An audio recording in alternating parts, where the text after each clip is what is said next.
Just 2 hours ago, Allied air forces began an attack on military targets in Iraq and Kuwait. These attacks continue as I speak. Ground forces are not engaged. This conflict started August 2nd when the dictator of Iraq invaded a small and helpless neighbor.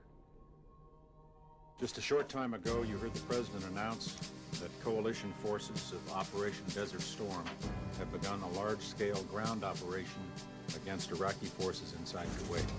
This phase of the combined air, land, and sea campaign has been carefully planned to force Iraq out of Kuwait with a minimum number of casualties to Allied forces.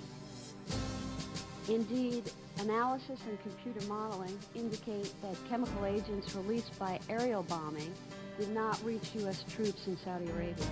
However, we have identified potential fallout concerns in southern Iraq, particularly at the rare area chemical weapons storage bunker and pit area at the location known as Al-Qamishiyah.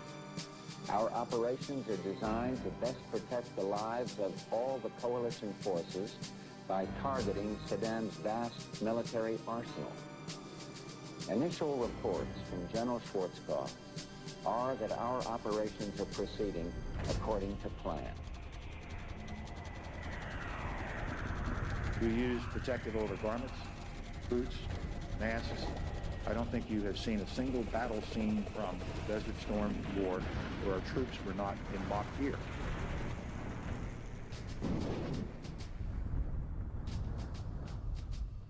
During our time over there, we started seeing individuals become ill with various symptoms ranging from rashes all over their bodies or chronic explosive diarrhea, heavy bleeding accompanied with that, excruciating headaches, the bones and the joints started aching, and there were night sweats, and things only became worse as time progressed. There's enough paperwork right now to prove there is a Gulf War illness, and there's certain medicines that control it, and that's all they're doing right now is controlling it for a few. Iraq did use chemical and biological munitions. And they punched us with all these different vaccines supposedly to protect us. And the threat of biological warfare is nothing new to the military, but the Persian Gulf War placed a special... Knowing that some of these had never been tested on humans. We're all forced to roll up our sleeves and pull down our pants and get shots in the gluteus and in the tricep muscles of our arms. Before the Gulf War, I could run all day and leap tall buildings at a single bound. After the Gulf War, you couldn't walk a mile. I know for a fact I was exposed to chemical, biological, radioactive materials, experimental vaccines, experimental investigational drugs, oil well fires. I am considered a disabled veteran. I've got a 40% disability from the United States Department of Veteran Affairs for combat injuries caused by depleted uranium and other exposures.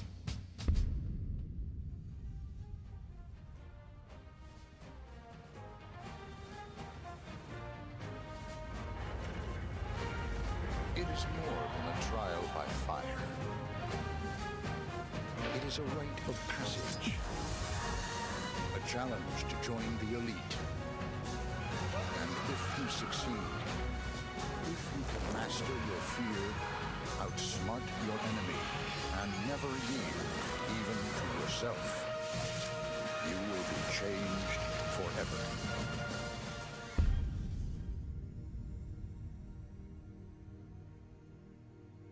Yes, you may very well be changed forever, as thousands of our military have learned. This documentary is dedicated to those who served in the U.S. military for the right reasons, who wonder why they are not and never will be the same, why they are sick, and why military leaders, veterans leaders, and the three branches of our government do not assist them in getting medical care and compensation. The majority of our veterans only want to know what is wrong with them, why they became ill, and how they can be made well again. We will focus on the experiments conducted, the documents that support this experimentation, and what must be done to advance the cause of basic human rights for all active duty, guard, reserve, and veterans. For those of you who are not familiar with military experimentation, you are about to get a lesson in history. For to experiment without consent is truly beyond treason.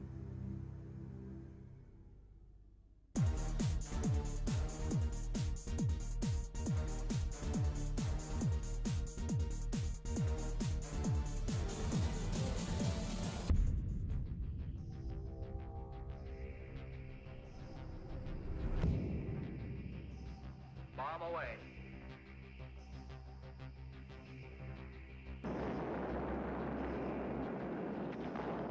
Atomic veterans include members of the United States Armed Forces who were exposed to ionizing radiation from atomic and nuclear weapons testing during the period beginning with the Trinity blast of July 16, 1945 at Alamogordo, New Mexico, the U.S. cleanup of Nagasaki, Hiroshima, the 235 atmospheric and nuclear weapons test in the Pacific, and Nevada test sites ending with the Nuclear Test Ban Treaty of 1963. The National Association of Atomic Veterans recognizes that civilians, as well as military personnel, were exposed to harmful nuclear material radiation, and that many of these personnel have since died as a result of radiation-induced illnesses. Over 382,000 servicemen, as well as civilian personnel, took part in a variety of tests during the Cold War period, when the Atomic Energy Commission, working in conjunction with the Department of Defense, had troops participate in and witness the detonation at various Pacific and Nevada test areas. Most detonations were larger than and emitted considerably more deadly radiation than the two weapons which were employed against Japan at the end of World War II. During the test, various government agencies and departments were interested in learning about the various effects of atomic and nuclear weapons, as well as how these weapons affected the immediate performance of military personnel and equipment. Troops, ships, and various types of equipment were placed from several hundred yards to several miles from the center of each detonation. On many occasions, military personnel performed maneuvers in and around ground zeros without any protective clothing or respiratory devices. Since the end of these tests in 1963, there has been no government-sponsored medical surveillance of test participants, nor any effort to locate these individuals to warn them of potential health threats.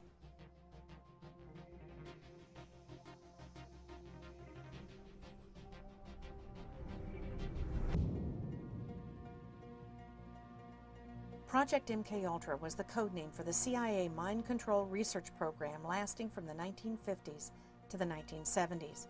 In 1964, the project was renamed MK Search.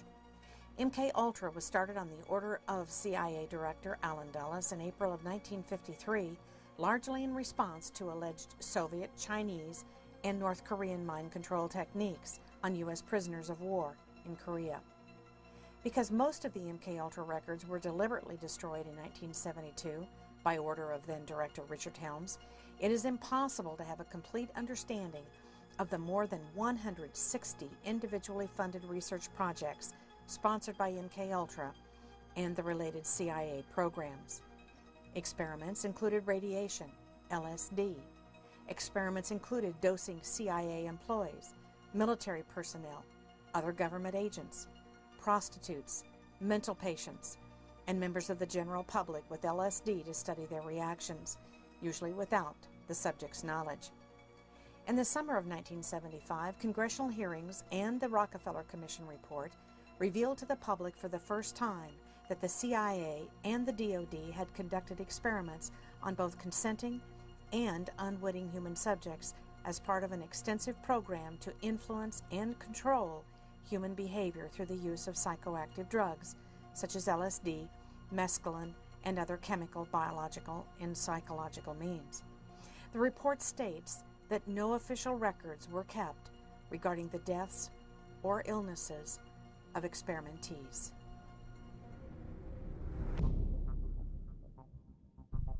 A U.S. Army project that ended over 25 years ago is now the subject of much scrutiny. Project Whitecoat was the Army's code name for a series of germ warfare studies conducted on about 2,300 Seventh-day Adventist servicemen from 1954 to 1973. Now the Army is investigating the long-term effects that the project may have had on its participants. They center on the Seventh-day Adventist Church and the role that it played in the U.S. Army's development of chemical and biological weapons of mass destruction. Under strict secrecy, the U.S. Army established Camp Detrick outside of Frederick, Maryland during World War II for the sole purpose of developing germ weapons. The program was controlled by the Army's Chemical Warfare Service, a branch that had worked with gas weapons that were used by the U.S. in World War I. the Army began to study both the offensive and defensive aspects of biowarfare. In 1952, the Army Medical Corps stationed a medical unit in Fort Detrick, and in 1954, this unit began using Seventh-day Adventist soldiers in its research, presumably in the defensive aspects of germ warfare. Fort Detrick was home to what became known as Project Whitecoat, the code name for the group of Seventh-day Adventist soldiers who were used as human guinea pigs in biowarfare research.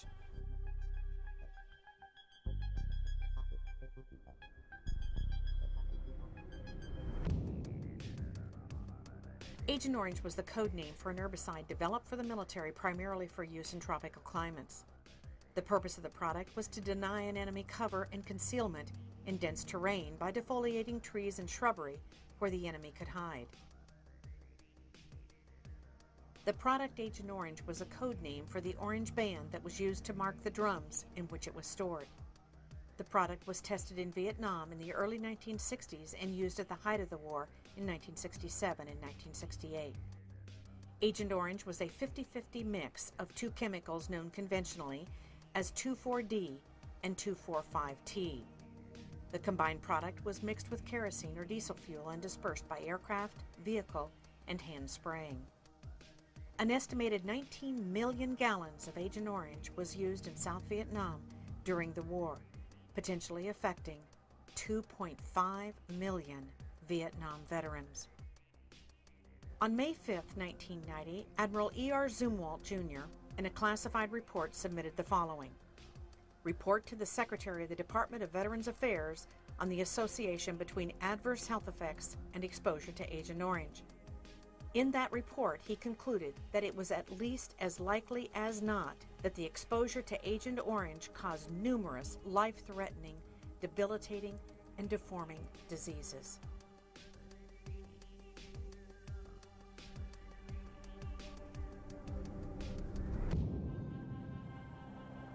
BZ is the Army's designation of the psychedelic chemical known in military circles as Agent Buzz, or by the Army's chemical code designation of EA-2277. BZ was aerosolized, sprayed from aircraft, and utilized in conventional bombs. The effect of BZ was that it was psychotropic in nature. Over 362 human subjects were experimented upon at Dugway Proving Ground in Utah in 1964 under the code name of Project Dork. Most records of military experiments involving BZ are still classified and unable to be obtained even through the Freedom of Information Act. BZ was an incapacitating agent with paranormal hallucinations that lasted for not just days, but for weeks and months. You may have seen the movie Jacob's Ladder, which depicts effects from the mist sprayed over our military by our Department of Defense.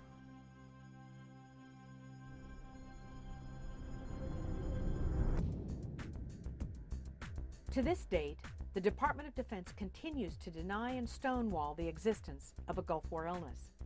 The Gulf War illness is a cumulative effect of exposure to depleted uranium, chemicals, biologicals, vaccines, petrochemical agents, and parasite diseases such as leishmaniasis. Few people are aware that the Gulf War was yet another example of the Department of Defense's intentional exposure of its own troops to its own deadly weapons.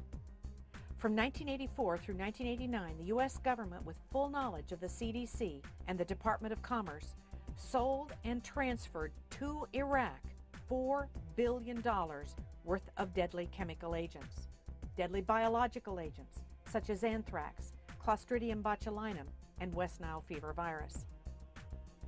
As a result of the first Gulf War, hundreds of thousands of our military are now sick, and many have died. The official figure of those who served in Operation Desert Shield and Storm is 697,000. The Department of Defense has now declared nearly 250,000 of those troops as permanently disabled. The official position of the Department of Defense is that there are no classified or unclassified documents that exist to prove that chemicals and biologicals were used in the first Gulf War. But in only a 100-hour war, when less than 150 troops died, how do we explain the morbidity and mortality rate of nearly 450,000 of our servicemen and women.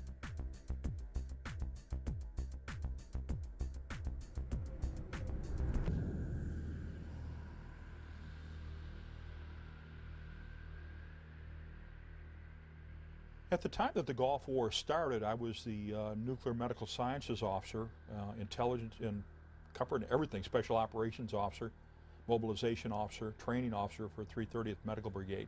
That's the largest medical brigade in the U.S. Army. It's an Army Reserve Medical Command under a one-star general.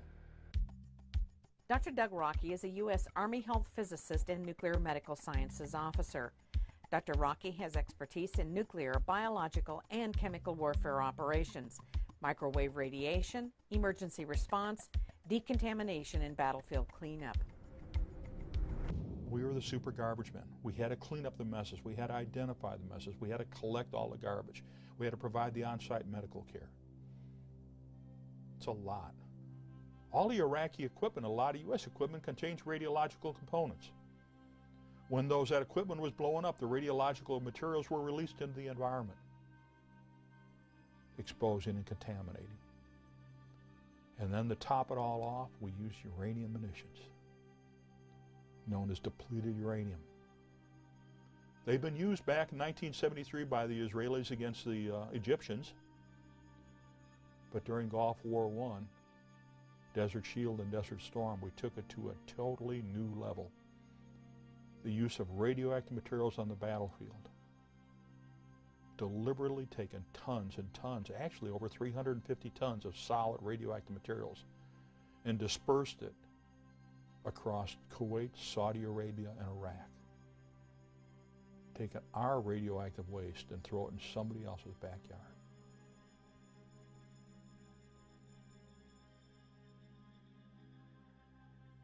I am considered a disabled veteran. I've got a 40% disability from the United States Department of Veteran Affairs for combat injuries caused by depleted uranium and other exposures.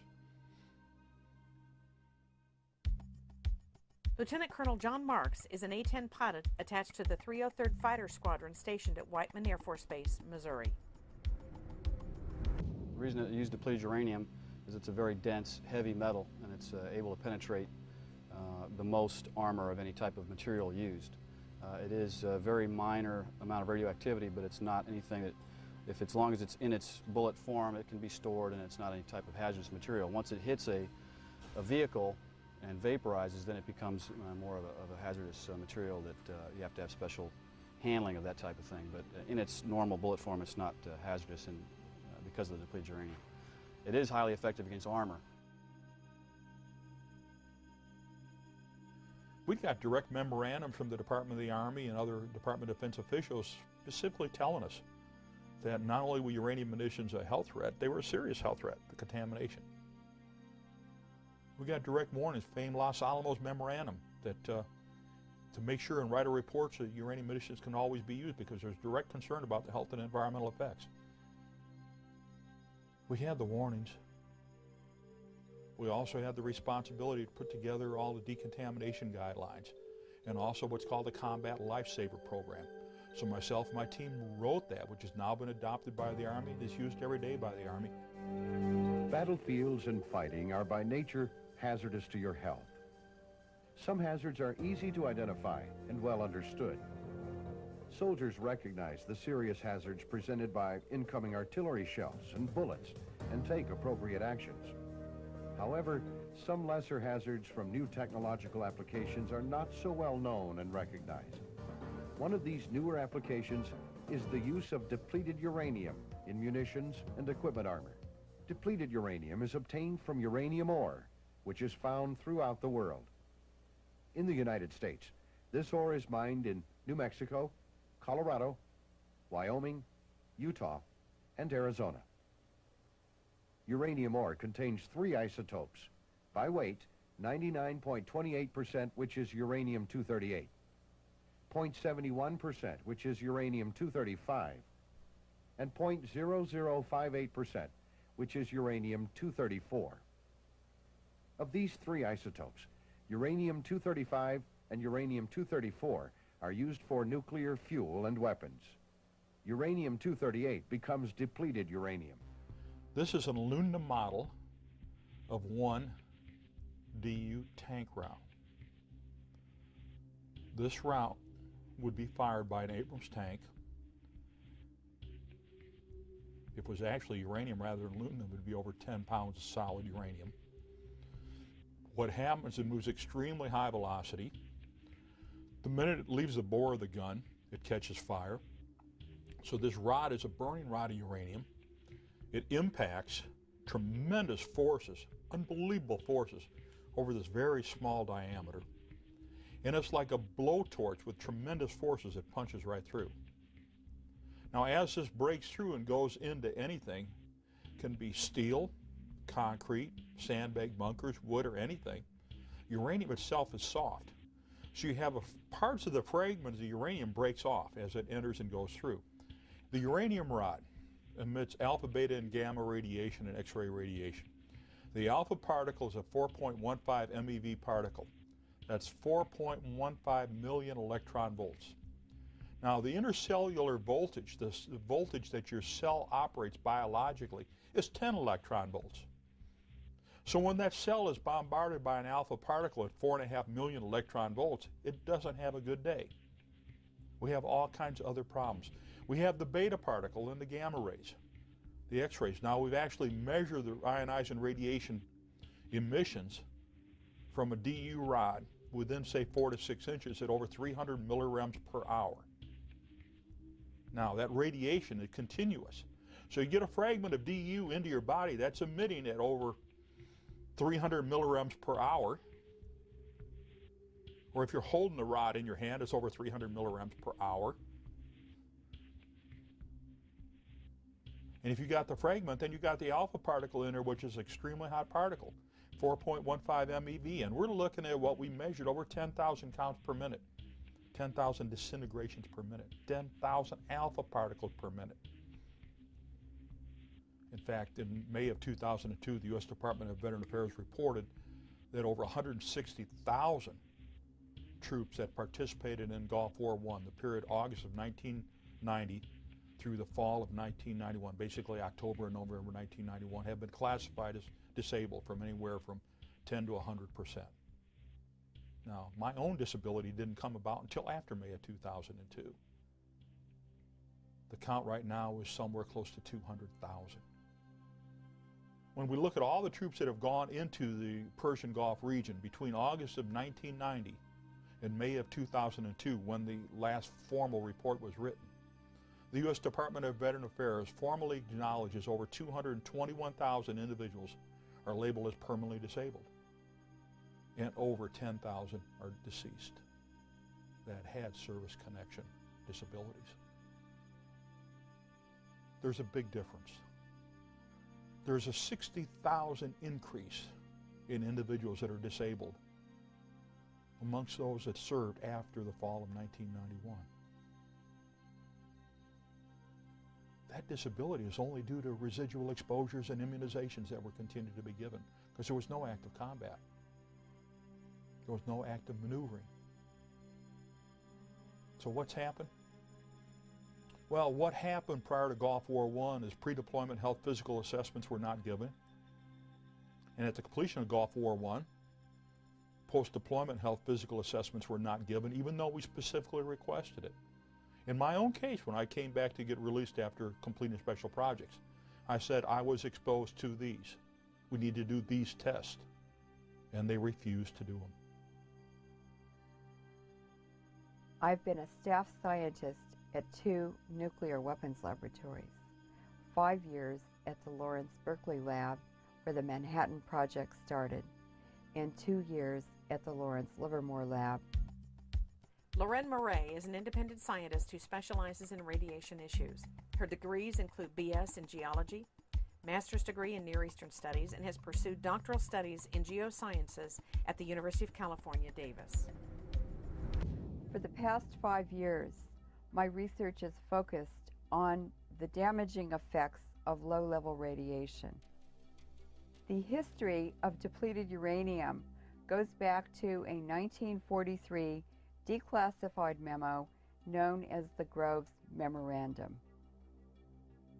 In this memo, depleted uranium is recommended for development as a poison gas warfare weapon. According to the United Nations Human Rights Commission, which has declared depleted uranium illegal, approximately 17 countries have purchased depleted uranium weaponry from the United States government. In December of 1992, the director of the United States Army Environmental Policy Institute was ordered to figure out ways to reduce the toxicity of uranium munitions by Assistant Secretary of the Army Walker. In 1995, the director of AEPI told the Secretary of the Army, "We can't reduce the toxicity. It's not possible." The United States Army Common Task Training states very specifically, uranium contamination will make food and water unusable. And yet we use it in combat all over the place. That's why the United Nations Subcommission on Human Rights had ruled that uranium munitions were an illegal weapon, because they're indiscriminate. They can't be cleaned up, and they last for eternity. The amount of depleted uranium used in the first Gulf War in 1991 is approximately 340 tons, and this was admitted by the U.S. government. In Yugoslavia, Lord Robertson, who was the head of NATO in 1998, admitted in the public media that the United States had used depleted uranium warheads in every missile used in that invasion. It's estimated that at least 1,000 tons of depleted uranium was used in Afghanistan in 2001, and approximately 2,400 tons were used in Iraq in 2003. The United Nations Subcommission on Human Rights, because of the fact that uranium contamination makes food and water unusable, has a permanent effect and can't be cleaned up, and affects not only combatants but non-combatants. It's been ruled an illegal weapon. It was years ago. That's common sense. We all know that the United States falsely accused Iraq of possessing weapons of mass destruction in 2003. In fact, the United States invaded Iraq and used weapons of mass destruction against the Iraqis. Depleted uranium has a half-life of 4.5 billion years. If we had a pound of depleted uranium now, in 4.5 billion years, there would only be half a pound left. This means that the Middle East and Central Asia and Yugoslavia are contaminated forever.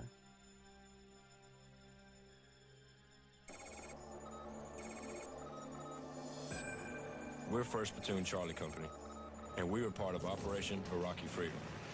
On the battlefield, you gotta have an officer who can think on his feet. We had that. Lieutenant Walker came to us from ROTC. It didn't matter if we were in training or in combat.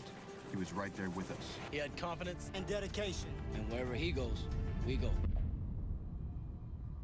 I'm a military brat. My father spent 24 years in the Army. Staff Sergeant Bob Jones is a veteran of Desert Storm, a former Army Ranger now retired and disabled due to Gulf War illness. Not only is Bob ill, but his entire immediate family is affected as they all suffer from mycoplasma fermentans incognitus. During the air campaign, we targeted their chemical, biological, and nuclear facilities.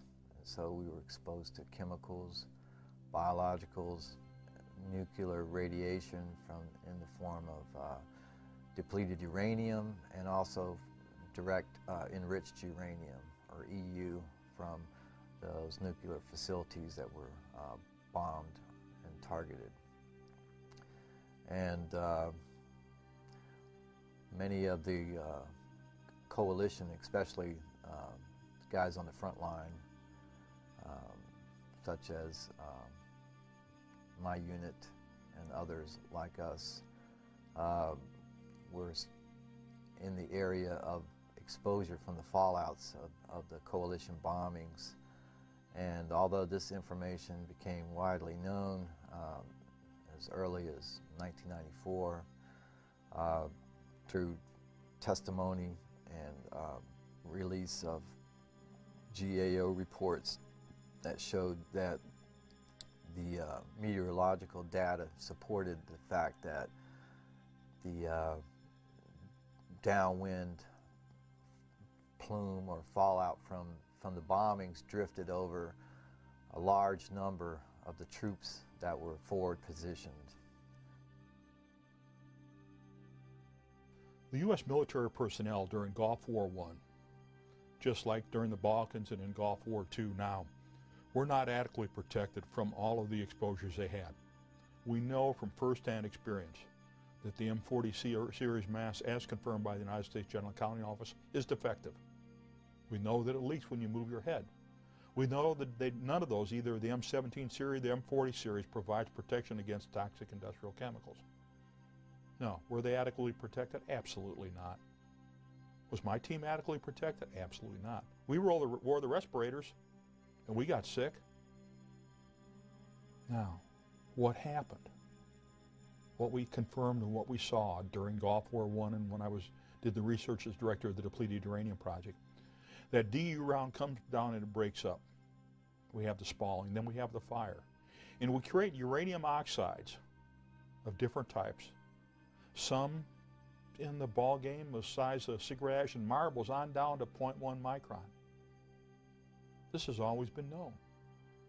When I talked to senior Manhattan Project scientists that were expert particle physicists, they said, hey, we knew uranium when it breaks up like this was going to be down in the 0.1, 0.2 micron range.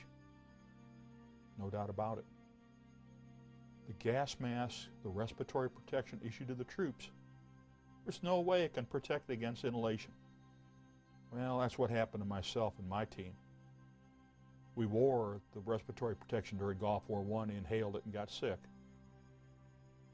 We wore the respiratory protection when we were doing the Depleted Uranium Project research in Nevada test site.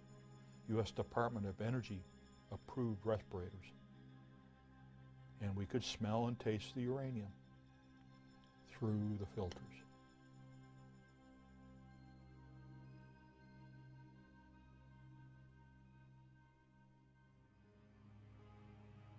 During our time over there, we started seeing individuals become ill with various symptoms ranging from rashes all over their bodies or certain areas of their bodies to having chronic explosive diarrhea, which in some cases was heavy bleeding accompanied with that. We had, and I can speak for myself on this as well, excruciating headaches. The bones and the joints started aching, and there were night sweats, and you know, things only became worse as time progressed. And my unit in particular was deactivated after our return back to Germany in May of 1991. Some of the other individuals started showing up with other diseases, which included several types of cancers and the neurological problems that many of us suffer from, and degenerative joint bone disease, spine disease, and other manifestations of illnesses that were at that time still unexplained, that caused them to no longer be able to perform their duties as a soldier as they had for so many years. And some of us that conceived children after the war, and I know of at least 2 individuals where their children were born perfectly healthy according to the hospital, and within 6 months after their return, their hearts literally exploded in their chests.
In the civilian population in southern Iraq, the Iraqi doctors are reporting very large increases in cancer, leukemia, diabetes, immune system disorders, and of course birth defects in the newborns.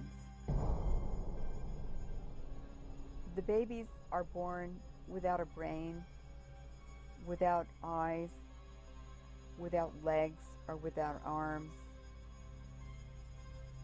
Sometimes the baby is born with a cyclops eye, just one eye in the forehead. And each year, these birth defects are more and more severe. Pediatricians now in southern Iraq are reporting that some babies are born without heads or arms. They're just pieces of flesh. Because Iraq is in an arid region with severe dust storms annually, this remobilizes the depleted uranium on the ground and on the battlefields. And so the civilian population will continue to be exposed to increasing levels of DU internally. The severity of the birth defects and radiation-related diseases will increase over time. In fact, depleted uranium is a death sentence.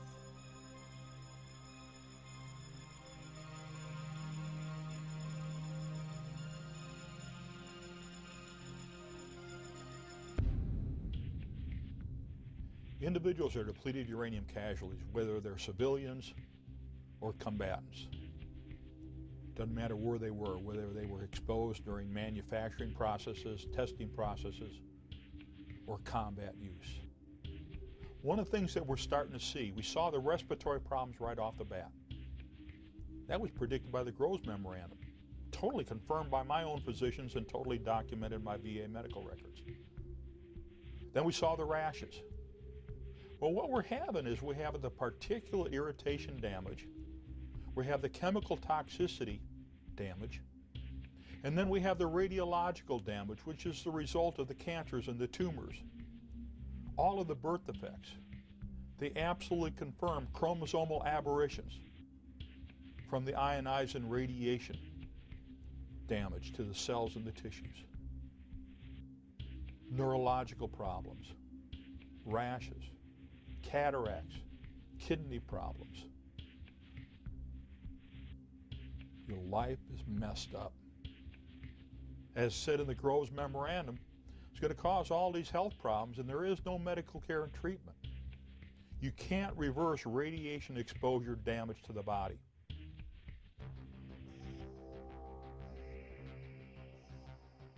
This represents a depleted uranium particle. The styrofoam ball in the center is millions of atoms of uranium, and the toothpicks are the tracks of the alpha particles that are released from the uranium nucleus.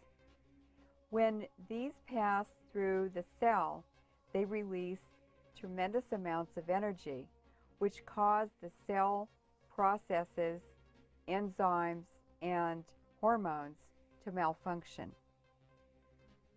When there are billions of these distributed throughout a body, they cause diseases in many ways, and that's why Gulf War syndrome is a complex system of diseases caused by malfunctioning of all of the parts and the processes in a cell that make life possible. Some of the soldiers were losing their mind. Dennis Kine served in the U.S. Army until 2003 with the rank of Specialist D4. A graduate of the Nuclear, Biological, and Chemical School, today he serves as a veterans advocate. Kine also graduated magna cum laude from San Jose State University. We bombed on January 17th. We started bombing. We bombed for 45 days. And after 45 days, February 28th, we started a ground invasion, which is said to be the most victorious military operation ever in the history of mankind. Well, it wasn't victorious. We got sick immediately. On March 1st, Lieutenant Colonel Ziem issued a memorandum that stated specifically, we better have somebody advocate for the use of this weaponry, otherwise the environmentalists might get upset. On March 3rd, they called a ceasefire. So from the date Lieutenant Colonel Ziem's memorandum was issued, 2 days later they called a ceasefire on March 3rd, 1991, and on March 8th another memorandum was issued saying all soldiers in this area should be protected by wearing their safety clothing. So in 1 week's time, they had 2 memorandums and a ceasefire that pretty much indicated why all the soldiers were sick. If the American people could only wake up and see what is happening, you know, this is a tragedy. You know, we're not the first victims of war. In many cases, our wounds are invisible. You know, we carry them inside of us, and it's only through specialty testing and specialty diagnostic testing that you can isolate and find these particular mechanisms involved, whether they be chemical, biological, nuclear, or other agents that would cause what has become known as Gulf War illness, Gulf War syndrome, Persian Gulf illness. There's no such thing as a syndrome. This is an overlapping combination of toxic and other exposures that varied from individual to individual depending on where they were at, what they were exposed to, and how long and the duration of their exposures. In a cubic meter of air, there are 1 billion particles, a tenth of a micron, in diameter. An ordinary man breathes 28 cubic meters of air a day. And for that reason, our soldiers, internally contaminated to depleted uranium, have billions of particles of depleted uranium distributed throughout their bodies. DU can be found in all parts of the body. It has been reported in the bladder, in the semen, in the bone marrow, in the lungs, and the brain. Because of the contamination of the semen from the depleted uranium particles, soldiers returning internally contaminate their wives and their partners. It wasn't so much my illness, but my family was also ill, and they required medical attention and medical treatment, real medical treatment. I retired in June of last year, June 2003.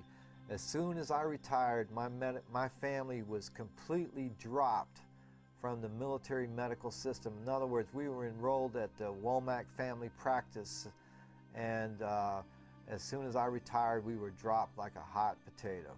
And although I begged and pleaded, they would not let my family re-enroll back into the Womack Family Practice. So in essence, my wife was completely cut off from all the medications and all the treatment that she had received for the past 7 years that dealt extensively, because she was also a victim of these exposures that I brought home from the Gulf War, from my equipment and from my personal exposure, as I alluded to earlier, from bodily contact, and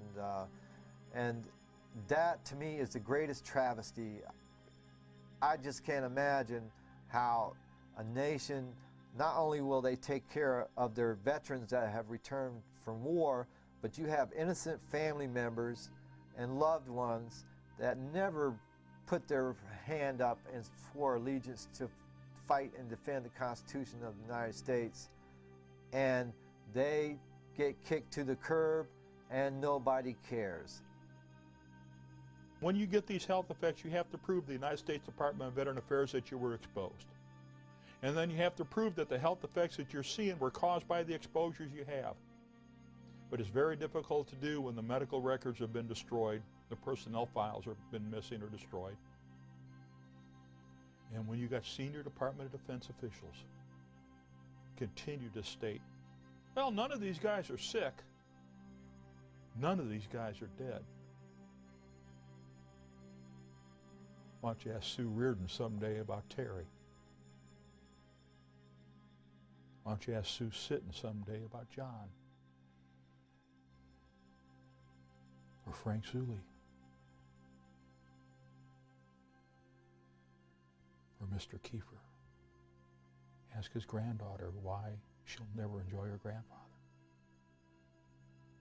And look at the Iraqi women and children and men.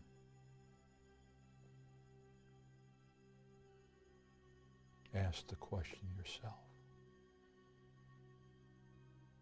Is winning a battle but contaminate air, water, soil, and food worth the life of your son and daughter? Is it worth the life of the child? Not just those that are alive, but those that are going to be exposed because the contamination remains there for eternity.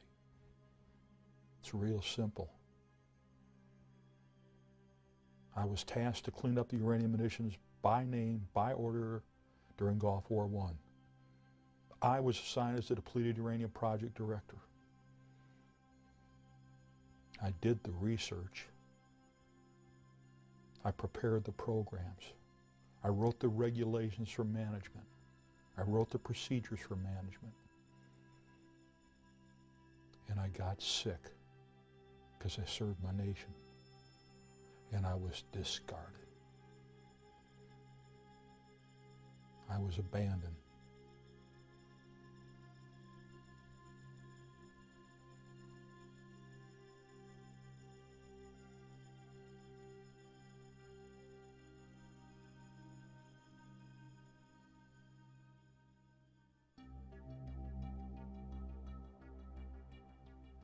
Depleted uranium weapons are designed not only to kill the enemy, devastate the civilian population for generations to come, but DU weapons also destroy the environment and damage the economy.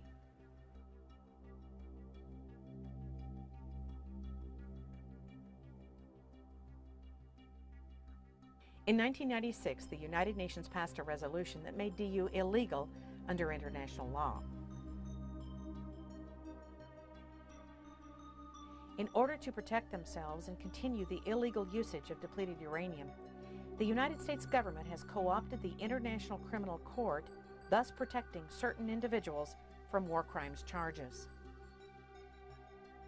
Unbeknownst to most U.S. citizens and unreported in the U.S. media was the International Criminal Tribunal for Afghanistan held at Tokyo, Japan, December 15th of 2002. Those meetings lasted for over a year.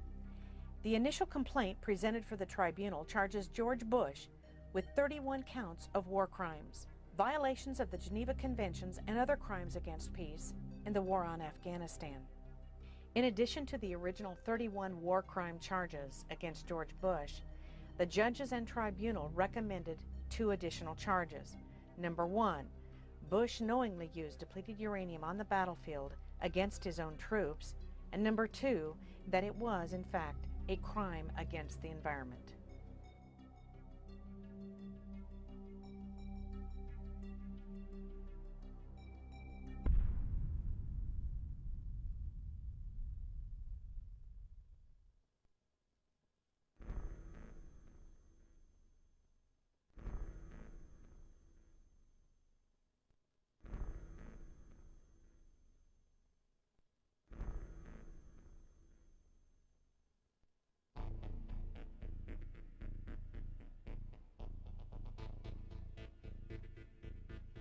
The United States Army, USAMR at Fort Detrick, Maryland, sold and provided the chemical and biological munitions and anthrax spores to Iraq.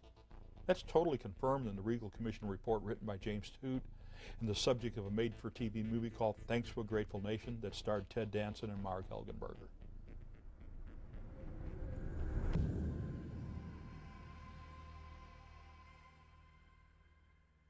The United States has a long-standing involvement in the sale of weapons to third world countries.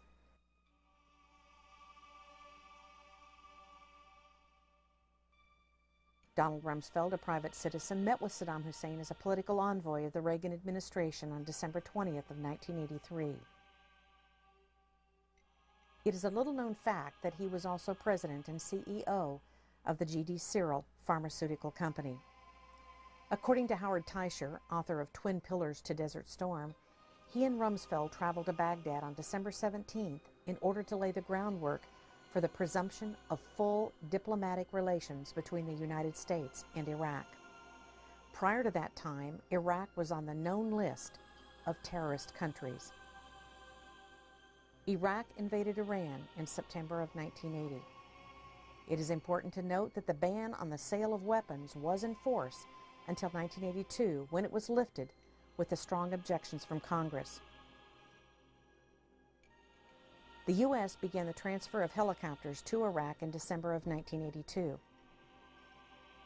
In 1983, Banco Nazionale del Lavoro of Italy and its branch in Atlanta began to funnel $5 billion in unreported loans to Iraq with the blessing and official approval of the U.S. government. The Reagan administration began secretly allowing Jordan, Saudi Arabia, Kuwait, and Egypt to transfer United States weapons, including howitzers, Huey helicopters, and bombs to Iraq. These shipments violated the Arms Export Control Act.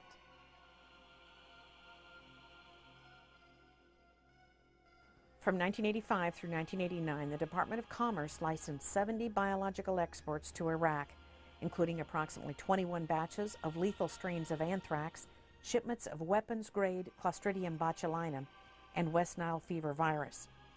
In April of 1988, the Department of Commerce approved the shipment of chemicals used in the manufacture of mustard gas. The U.S., with the approval of the CDC and the Department of Commerce, armed Iraq illegally from 1985 through 1989.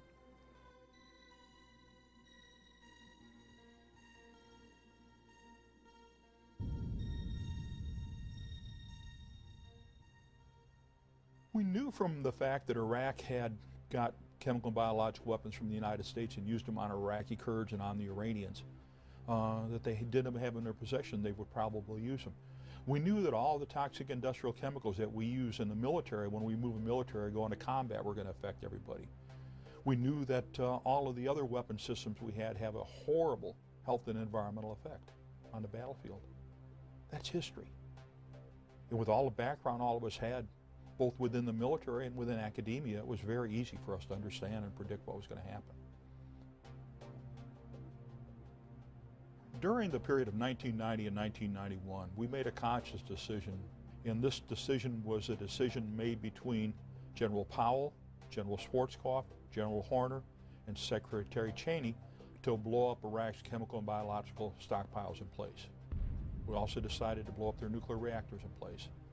This is all confirmed in Schwarzkopf's autobiography, It Doesn't Take a Hero, on page 390. For somebody who wants to look, you can go find out for yourself.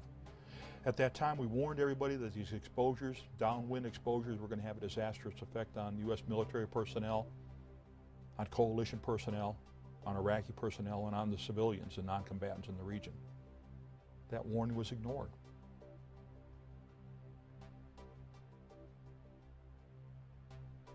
The average military person had no knowledge that the United States was secretly and illegally continuing to sell weapons of mass destruction to Iraq just prior to Operation Desert Shield and Desert Storm.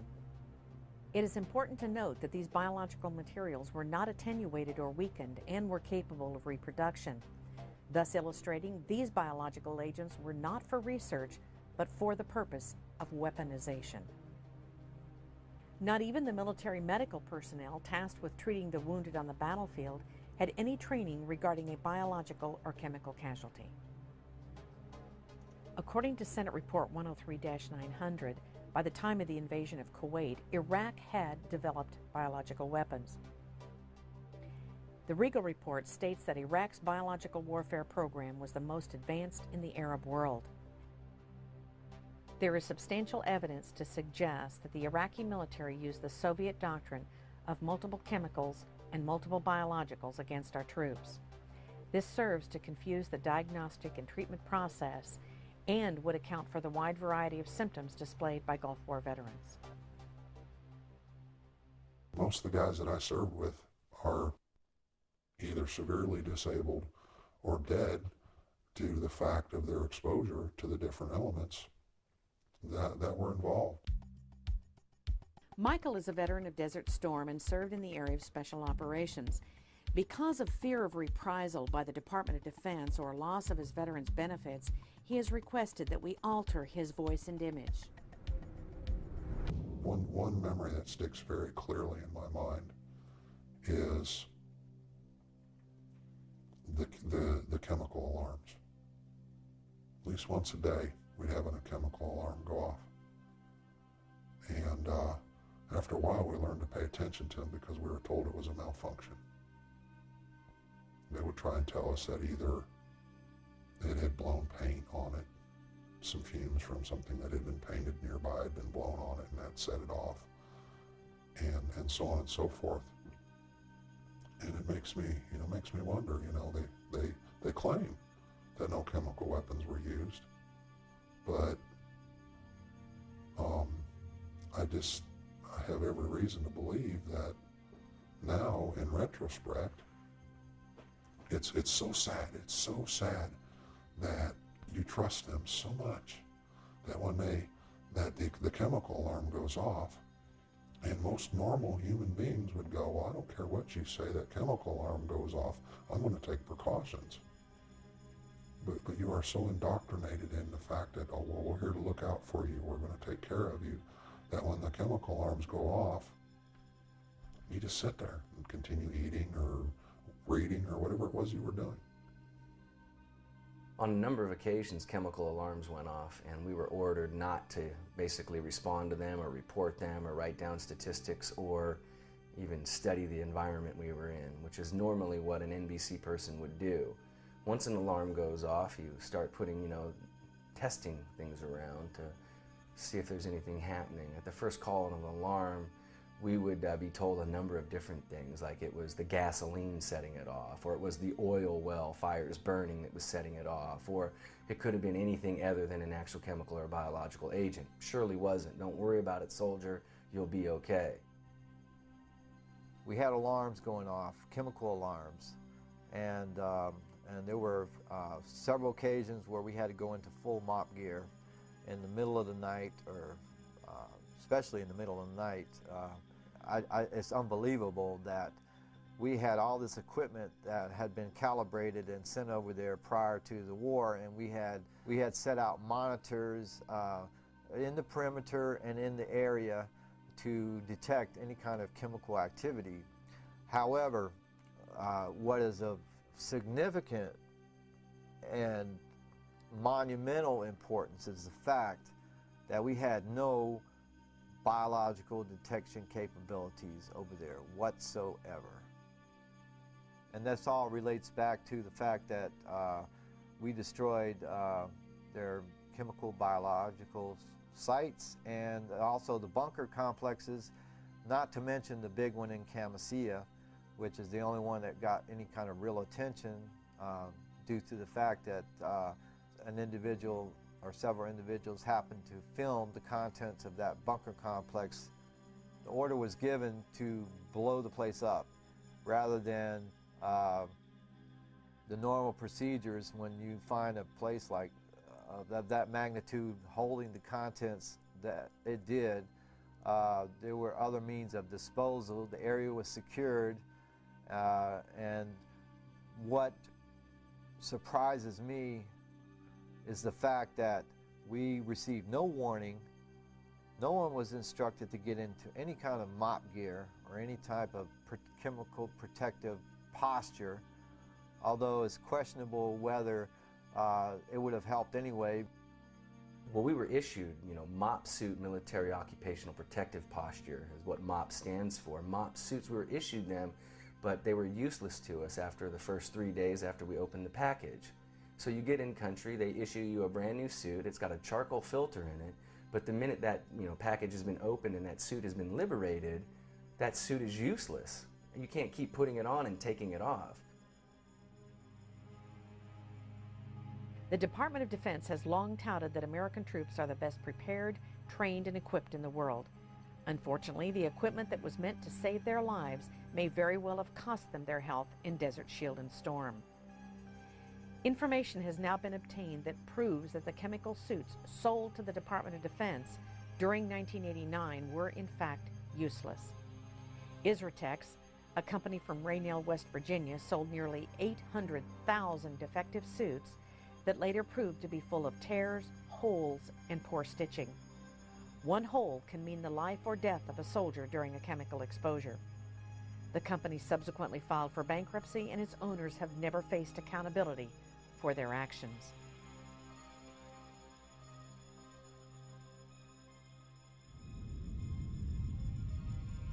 The Camisea bunker complex is estimated to be 100 bunkers and 60 warehouses, each the size of a super Walmart. The destruction of Camisea was not even discussed until June of 1996, when it was addressed by Senator Specter at the Senate Armed Forces hearing. General Schwarzkopf said the following. As I stated, the first time I ever heard of Camisea was in 1996 when it was first announced by the Department of Defense, and nobody was more surprised than I was. A little later in his testimony, General Schwarzkopf apparently contradicted himself when he said the following. I remember General Franks came to me, and I assume it was Camisea he was talking about at the time, because it was about the same time frame, and talked about this huge ammunition dump that they had found with literally tons and tons and tons of ammunition in it, and there was no way they could possibly retrograde it, and I challenged him on that, and he convinced me that no, they couldn't retrograde it, and therefore they were going to destroy it in place. I said, fine. Now that's Camisea.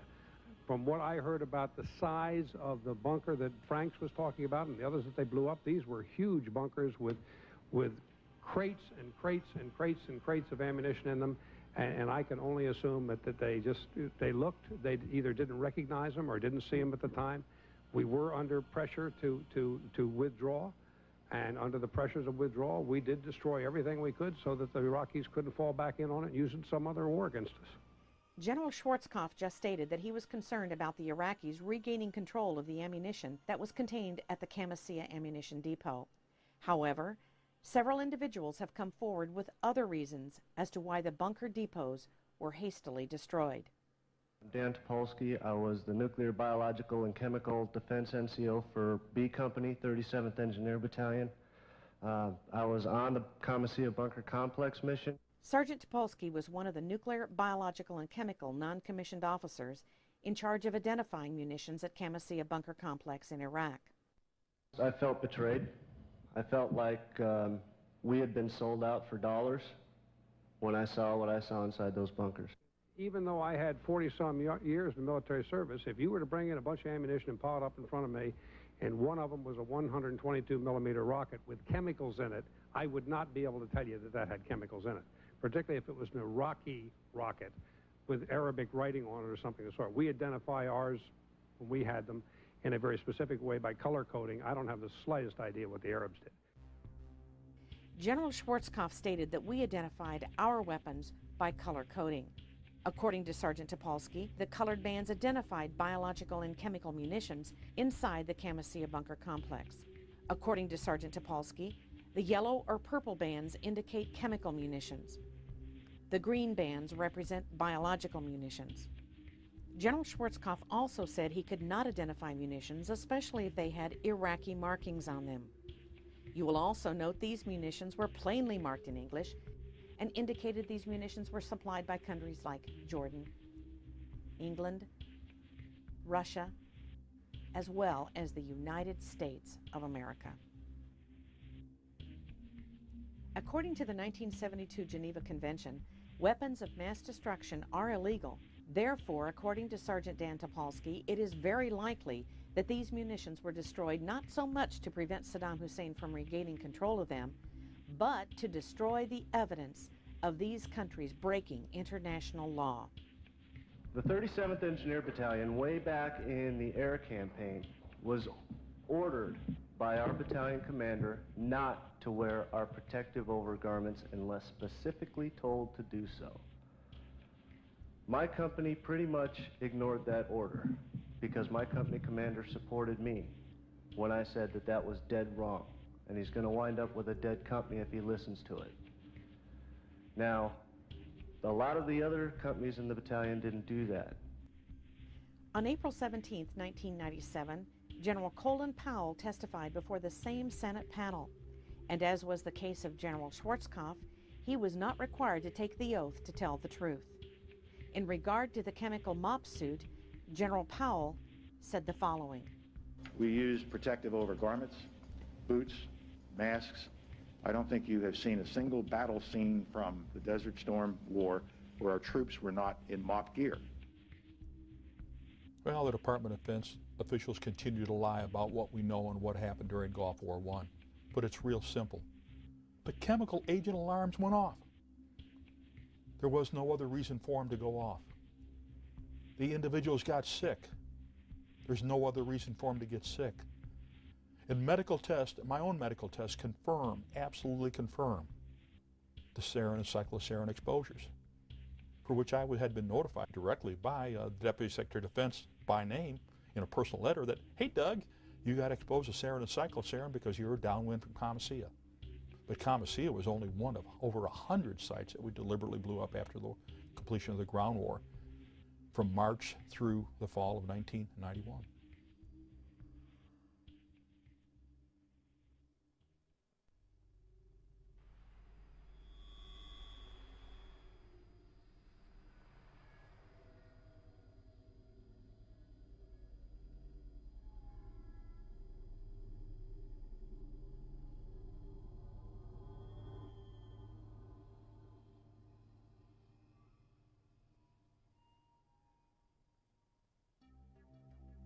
Even though the Department of Defense continues to deny the widespread use of chemicals and biologicals during the first Gulf War, Jonathan Tucker of the Monterey Institute of International Studies has demonstrated evidence for the use of chemicals in the Kuwaiti theater of operations. The U.S. intelligence reports show the presence of Iraqi chemical weapons. Military log entries describe the discovery of chemical munitions in Iraqi bunkers during and after the ground war. There are incidents in which troops reported acute, numerous symptoms of toxic chemical exposure. There's credible detections of chemical warfare agents made by Czech, French, and American forces. Chemical warfare agents that were detected by coalition forces during the Gulf War include the nerve agent Tabin, sarin, cyclosarin, and the blister agents sulfur, mustard, and lewisite. To this date, there has been no diagnosis or treatment offered by the Department of Defense or Veterans Administration. Dr. Robert Haley, MD of the University of Texas Southwestern Medical School in Dallas, Texas, has detected damage in the brains of those Gulf War veterans who were near the explosion of Comasea. Those injuries had resulted in not only increased social problems, but also a 90% divorce rate and increased crime rates among those vets who showed damage in the area of the brain that controls judgment. The children of Gulf War veterans have shown increased defects such as Goldenhar syndrome, a missing eye or ear, major organ or digestive deformities, and general failure to thrive. 13 years after the Gulf War, the Department of Defense still calls the Gulf War illness a mystery disease. Either the Pentagon employs the most incompetent researchers and physicians in the world, or the cover-up is by design that these troops are being denied meaningful medical care. We can only conclude that the Department of Defense is waiting for an army to die.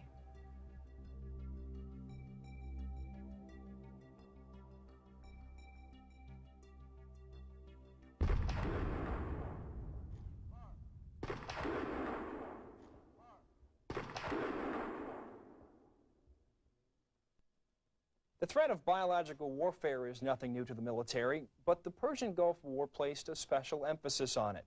This renewed emphasis caused the Defense Department to look at how it was protecting men and women in uniform from this battlefield threat, this unseen enemy.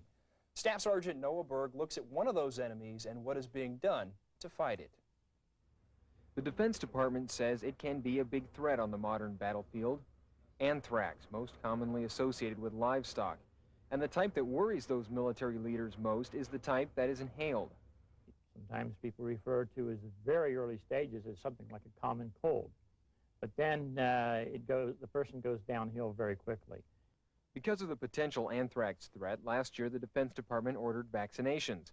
And one of the first in line was Chief Master Sergeant of the Air Force, Eric Benkin. Despite isolated protests, the vast majority of medical experts endorse the vaccine's use. And despite charges that the so-called Gulf War syndrome and anthrax are connected, Hutzel says that's just not true. The Defense Department continues to stress the safety of the anthrax vaccine, and all troops headed for the Persian Gulf receive the inoculation series.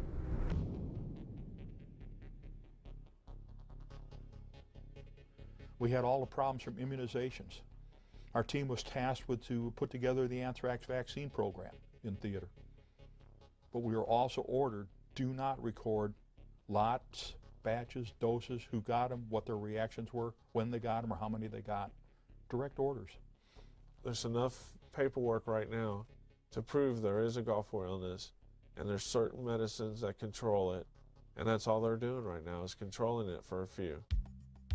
Staff Sergeant Mark Zeller was a member of Special Operations in the 18th Airborne Corps. He served in the Iraq-Iran War, Desert Shield, and Desert Storm campaigns. And we're all forced to roll up our sleeves and pull down our pants and get shots in the gluteus and in the tricep muscles of our arms. We all started getting sick, but we didn't think nothing of it because our flight surgeon was telling us that it's hygiene that's getting us. We're all not taking baths every day. It's like maybe once a week or once every 3 days. And that hygiene was supposedly getting the best of us, so we didn't think anything of it after that.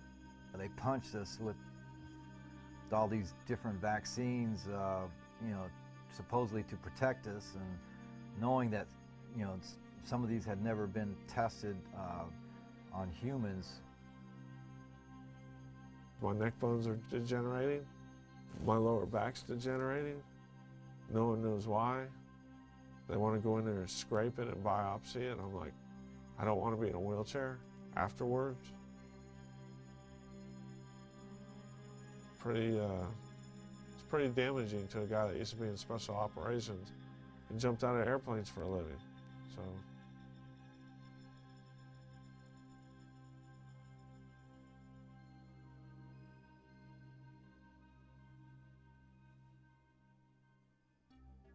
The use of vaccines in the military with recruits and servicemen and women is well documented.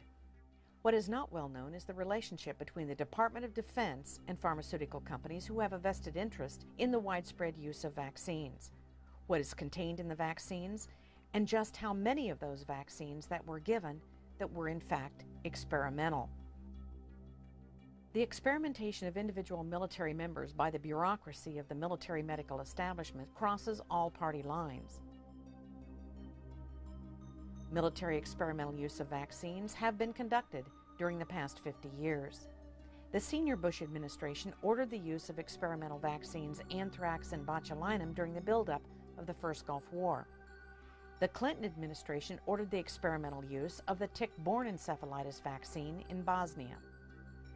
Perhaps one of the most devastating executive orders regarding vaccines came under the Clinton administration. Executive Order 13139 essentially orders the use of experimental vaccines and/or drugs at any time without the service member's consent to be given to anyone in the military as long as the President or the Secretary of Defense approves. During the first Gulf War, it was not unusual for a service member ordered to Iraq in 1991 to receive 10 to 17 vaccines in one setting.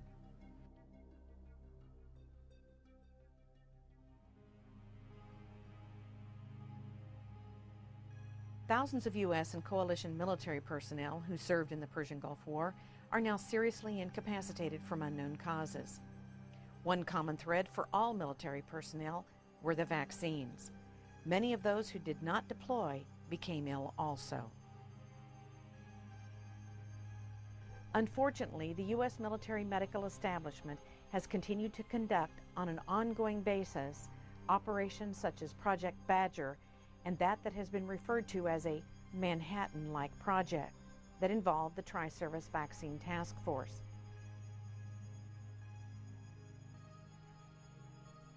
Credit for the best vaccine research should go to Gary Matsumoto in his acclaimed book entitled Vaccine A.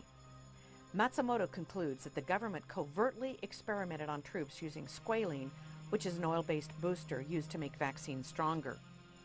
Squalene has only been approved for use in experimental AIDS and experimental malaria vaccines. Since a large percentage of U.S. forces tested positive for squalene, it has led many individuals to believe that the anthrax vaccine could have been a primary clinical trial for an AIDS vaccine experiment. What the DoD should have disclosed to the troops is that squalene causes life-threatening diseases such as lupus, crippling arthritis, and multiple sclerosis.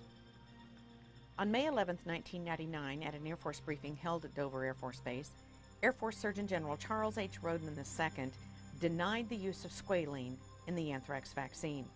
He was backed up by Army Colonel Arthur Friedlander. However, 6 weeks later, the FDA identified the presence of squalene in 2 separate vaccine lots. With the reintroduction of the anthrax vaccine prior to the Second Gulf War, up to 50% of Air National Guard pilots resigned rather than take the deadly vaccine. To this date, the Department of Defense continues to give the anthrax vaccine to U.S. military.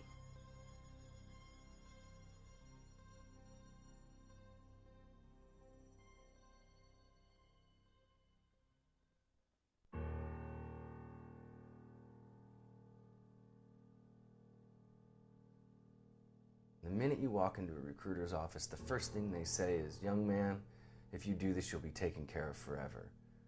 And in modern day, the 21st century soldier, it includes women. So men and women are promised health care should they become sick from the battlefield. And the fact of the matter is that since Operation Desert Storm concluded, 10 to 11,000 soldiers are dead. 250,000 of us get a check from the Veterans Administration for undiagnosed illnesses, and double that amount have actually gone to the Veterans Administration and entered into study groups known as ionizing radiation study groups and Gulf War depleted uranium study groups. And that's just being used as a guinea pig. So we were abused by the Department of Defense. We got sent to a contaminated battlefield. We came home, we were being studied by the Veterans Administration, and every time we turn around and look for some help, somebody calls us a post-traumatic stress disorder. And that's not appropriate. We're not stressed out, we're sick. We've been contaminated. I do what I do every day because the system hurt me. Phyllis, you're on the air with Dennis Kine. Go ahead, please. I just want to take time, Dennis, to thank you so much and be able to say this personally to you. And I want to urge the folks to order your book. And I can't go at the pace that I used to, and I'm so thankful for someone like you to help some of us old-timers. It hurt me as a soldier and it hurt me as a veteran. And I don't want to see anybody else get hurt. I don't do this because I need to inflict any pain on anybody. I do this because young men and women enter voluntarily into a system to go serve their country, serve their friends, serve their family, and serve their fellow Americans, and they get duped by the recruiter from the very beginning when they're told, if you get injured or become sick, we will take care of you. And for 14 years, I've been a prime example. My family members, my brothers, are prime examples of people who never got cared for. There's legislation in Congress right now to implement another draft. Every parent needs to decide if they're willing to send their child to be part of a military medical establishment experimentation process, because that's exactly what is going to take place. For the past 50 years, we've been experimenting upon hundreds of thousands of our military. It's incomprehensible the damage that has taken place in the lives of these servicemen and women. And it's not just the servicemen and women, it's their families, their spouses, their children that have been severely affected. It must stop. How will we ever get anyone to join the military knowing that they're going to be exposed to whatever the Department of Defense desires to do with them? Once people are aware of the massive amount of experimentation that takes place in our military, we won't have one. We won't have a group of people that will serve, and for obvious reasons. Because of the Ferris Doctrine, which has blocked any kind of compensation, assistance, or really any accountability from the Department of Defense or the military, our troops are living in some kind of slippery slope. They have no rights. With Executive Order 13139, they can be experimented upon without their consent, anytime, any place. When will it stop? How will it stop? And what must we do? One of the, I think, problems with American law is that there is a number of ways that municipalities, states, and the federal government will often immunize themselves from what would normally be seen as tort actions. In the United States, we have something called the Ferris Doctrine, which essentially articulates a rule of sovereign immunity that says the federal government is not liable for anything that happens to you while you are in military service. The doctrine originates from the year 1950, and the court at that time heard the case of a military serviceman who was killed in a barracks fire, and ultimately decided that it was good public policy not to allow these lawsuits. This really is the ultimate in hypocrisy. You see the heroic search and rescue missions where the government is very publicly going in and rescuing prisoners of war in combat. And the message there, or the propaganda, if you will, is that we care about you, the soldier. The reality is very different. The reality is that they are shielding themselves behind an outdated legislation and using the soldiers essentially as pawns in a chess game. The Ferris case was literally about a serviceman who was injured in a barracks fire in New York State. That's a very different kind of case than the subsequent cases that have been brought to the Supreme Court. A case like Depleted Uranium or Agent Orange or something like the Tuskegee experiment, this is about the government knowingly allowing you to be injured. Some would argue intentionally allowing it to happen, certainly behaving through gross negligence to allow you to suffer injury to yourself. And the courts have consistently, for the last 5 decades, upheld this as a legal doctrine that is alive and well in this country. Now, recently, in the late 1980s, ironically, one of the most conservative justices, Justice Scalia, has indicated in a decision where he was joined by 3 other justices that the Ferris Doctrine was wrongly decided. And so there's some hope that the court is starting to see that a doctrine that began over the principle of negligence ought not be applied when you get into really criminal knowledge. BeyondTreason.com will be a focal point, an area where people can go to find out what can be done, what needs to be done, and how to help. We must all join together to say, enough is enough. You see, if they experiment upon the military, the citizens are next. We can no longer play the role of esprit de corps in the military, of patriotism, of blind patriotism. We must accept the fact that it is our fault that we have allowed this to take place in this country. We call ourselves Americans, and this is freedom, and yet our sons and daughters are dying. Those that are responsible for these acts should spend the rest of their natural lives in prison for what they have done. There is no question, from the presidents on down for the past 50 years, those that have been in charge of these experiments, there is no question that this is truly beyond treason.